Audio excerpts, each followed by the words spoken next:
one of my clients who's a gas engineer. So actually, we were able to work out that if he just did the maintenance stuff and the routine annual maintenance, and then he also did any kind of repairs and so on, we started outsourcing all the new boilers and the boiler fits, and suddenly he became a lot more profitable. There could be loads of different circumstances whereby holding down a 9 to 5 Monday to Friday job isn't going to be feasible for them. So it might not be about the money.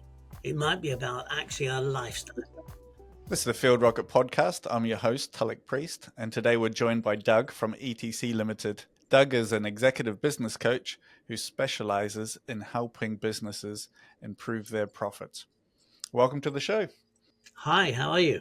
Yeah, well, thank you for joining us. Today we're going to be talking about how your personal goals impacts your business strategy. Where would you start? Well, working with our clients, one of the first things we ask our clients to look at is their personal goals. And as a business coach, that might sound very strange, but the reason for that is that setting a personal goal, what does the business owner want to achieve from their business, then allows us to set the business goal that will allow that personal goal to be achieved. Could you give us some examples of like a personal goal, like make more money? Is that a personal goal, or how would you actually kind of make it a bit more precise? Okay, so quite often when I ask business owners what their personal goals are, I get answers like, "Oh, I want a successful business." Well, first of all, it's not really a goal, and if it was a goal, that's a business goal because it's about the business. And yes, it's very personal to them because it's their business. Business owners, it's a very personal thing that they succeed in their business and so on. But actually what we're looking for here is what do they want in life? What sort of lifestyle do they want to be living? And sometimes we will go down the line of, if you could give you 3 wishes, money and time being no object, what would they be? And they'll come up with, they want a holiday home, or they want to have a special type of car, or they just want to live in a better house or something. Now we're starting to look at personal goals. So this is the way they want their life to be. This is their desires and their dreams for how they want to live in their life. And if we can get to that, we can then work on the business goal. Okay. And then do you find that, what do most people want? Do they want more time, or is it like freedom of time, or kind of freedom of money, or? Initially you think the one of the main answers is, I want financial freedom, but that's different for everyone, because financial freedom can mean one thing to somebody and another thing to somebody else. So it could mean I've got no debts, and you go, what? Well, including your mortgage? Oh, no, not on the mortgage. So what do you mean you haven't got any credit card debts? Yeah, that's right. So it depends on what they want in terms of financial freedom. But generally, you're talking about having enough money to not be worried about it, so that they can go and they can have a meal if they want to go for a meal, or they want to book a holiday, they can have a holiday. And, the ladies, they can go and buy a new pair of shoes, or go and have their hair done, or their nails done without worrying about it, because they've got enough money. And that is the sort of thing that comes up regularly, rather than a full-blown, I've got no debts and my mortgage is paid, etc. Although we do have some of those who want the entire lot. And that's great. It doesn't matter. It's whatever is right for them. Yeah, it sounds quite kind of modest goals. These are not like owning a super yacht or a Ferrari or anything. So are they generally quite kind of... Majority of the time, people have got modest goals. To them, it's not necessarily modest. To them, it's a big compared to where they are. Okay. That doesn't mean to say we haven't got a few who want the big yachts and all the rest of it, but also there's a bit of reality has to go on here in terms of what they can do with the business and what that business is capable of doing. Okay, so could you just give us like an example of a reasonable sort of a goal that a business owner would say, and then we can kind of use that example once we go and see how that affects the business strategy? Yeah. Okay. So I'm just trying to think of one that I worked with. So one of the chaps, his personal goal was he wanted to be able to live in the Mediterranean half the year. so that he wasn't he because he hated the winter. Liked England but hated the winter, so he wanted to live and work That's, out in the Mediterranean. that's a good solution. It's better than buying a bigger heater. Yeah, exactly. So that was what he wanted to do. And that then meant that we had to restructure the business completely, because the way his business was structured, that was never going to be possible. Okay. When you mean restructured, are you meaning so there's more like delegation and there's more kind of like controls, or how did the restructuring work? So this was some time ago, and cloud technology was only just coming into its fore at the time. So one of the things that we had to do was we had to make sure we could get the business so that it was operating as an online business. That cloud technology was just say coming in, so that he could see what was going on when he was in the. It was actually Spain he wanted to go to.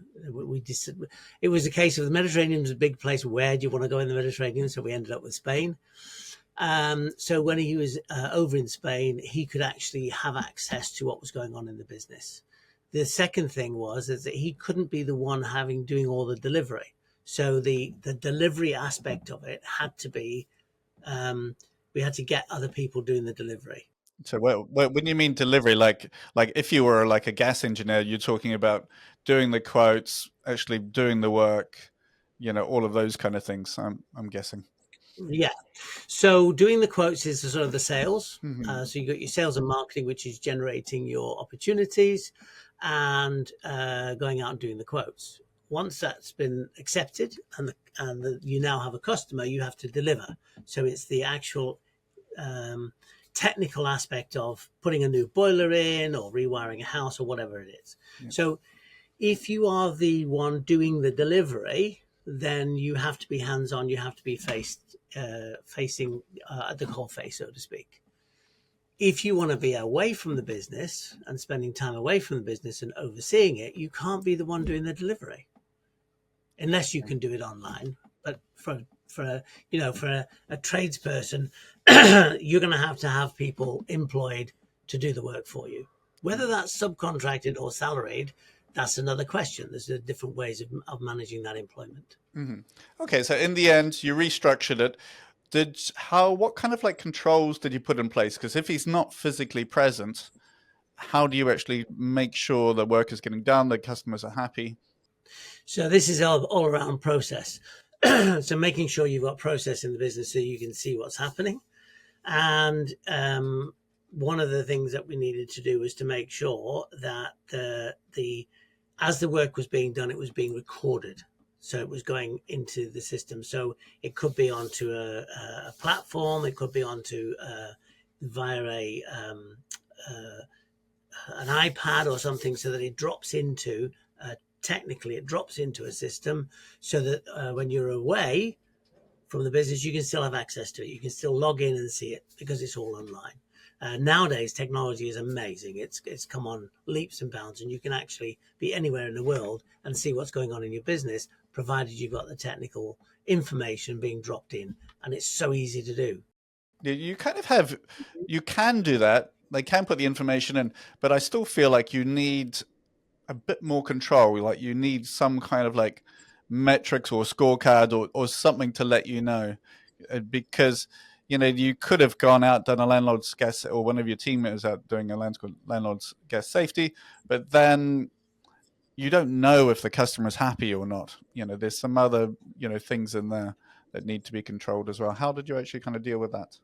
So depending on the business, you're going to get feedback. You either have customer feedback, or you can actually have a situation whereby um, at the end of each call, the customer has to sign the documentation, and that can be uploaded. So you've got a signature that the customer is happy.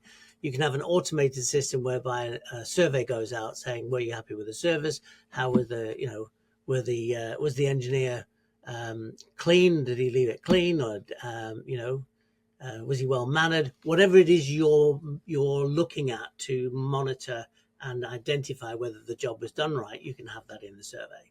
So this would be So this would be like your company values. Like if your company values, we always leave it tidy, we always respectful, etc. That would be in that survey. Yeah, that's right. So depending on what it is you're doing and depending on what it is you're promising, because at the end of the day, you need to be whatever it is you promise, you need to deliver. Okay. Yeah. So whatever your marketing material is, or when you're selling or your promises, you need to be making sure that's happening, and that way you're going to get good reports back. Because at the end of the day, if you promise A and don't deliver it, you might have done a fantastic job, but you didn't deliver exactly what you said. You're likely to get a bad report back. Okay. Yeah. So you just need to make sure that you set the expectations. It sounds really simple, but then in practice, it's actually sitting down and thinking, well, what am I actually promising on our website? What do I actually promise over the phone? And then actually tying that together is actually Exactly. And when you set that expectation, don't over egg it. Set down what is a real expectation from you and your business, whatever you can achieve. If you over deliver on that expectation, the customer's ecstatic. If you under deliver, you've got a grumpy customer. So don't make out that you're going to be able to do all this fantastic stuff and then not deliver it just to try and sell. Be realistic in terms of managing the client's expectations, which is a whole nother subject in terms of customer service and client expectations. If you were a sole trader, so you're just working by yourself, how would Yeah. your personal goals impact your sort of business strategy? So you don't have a team yet, or you might even not want a team. How does that sort of play out? Well, again, this is coming back to making sure that you understanding what the personal goal is, getting the business owner to say what it is they want in life. What is it what sort of lifestyle do they want? And then working the business goal to meet that lifestyle. Now, let's face it, if you're a business owner, your business should be facilitating the way you want to live. Otherwise, why are you in business? Go and get a job, get a salary. That business should be facilitating what you want out of life. So whatever it is you want out of life, you then use the business, set the goal to make that happen. And it could be as simple as, I want to have enough money in the bank to allow my kids to go to university if they want. So that could be the personal goal. So that's like, okay, so what is the level of income? What does the profit level need to be able to put money aside on a routine basis so that by the time they get to that university age, the money is sitting there? Okay, and so let's say you choose an amount, and then from that amount, that profit margin, you actually work down to how much you pay or how many jobs that you need. Is that how it would actually Yeah, impact it? so So you can you break that back down. So you're going to say, right, okay, how many? If that's how much I need to earn, what is my cost of living? What do I need to live on? So we need to understand Mhm. what that is. You also need to understand what does it cost me to run the business. So all the overheads of running the business. You add the two together, and that actually is your proper break even. Your break even is not just your business. When you're a business owner, it's also what you need to earn to live.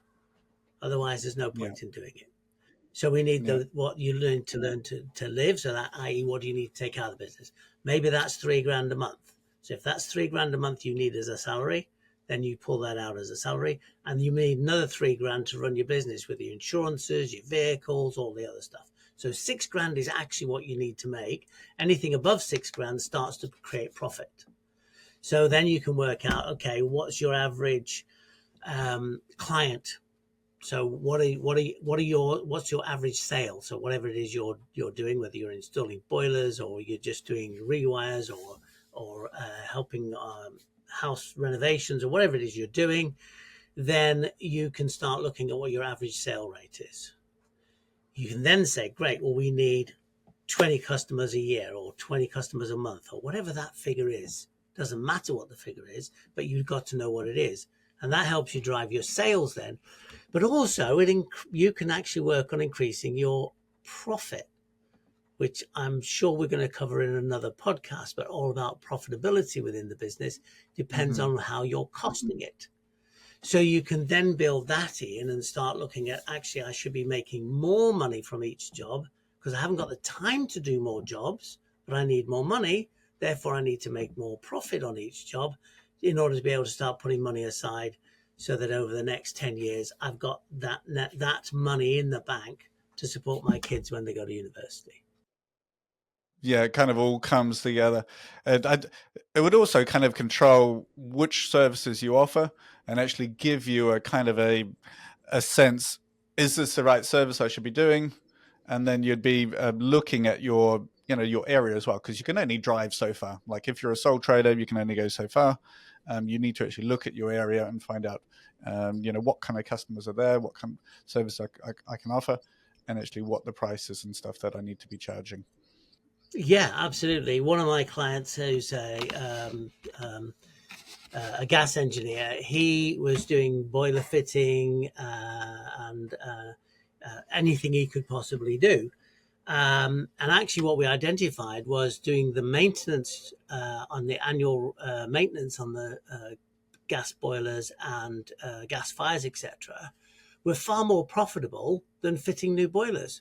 Fitting new boilers was a lot of turnover, but you had to buy all the kit, you had to buy the boilers and all the rest of it. So actually, we were able to work out that if he just did the maintenance stuff and the routine annual maintenance, and then he also did any kind of repairs and so on, we started outsourcing all the new boilers and the boiler fits, and suddenly he became a lot more profitable.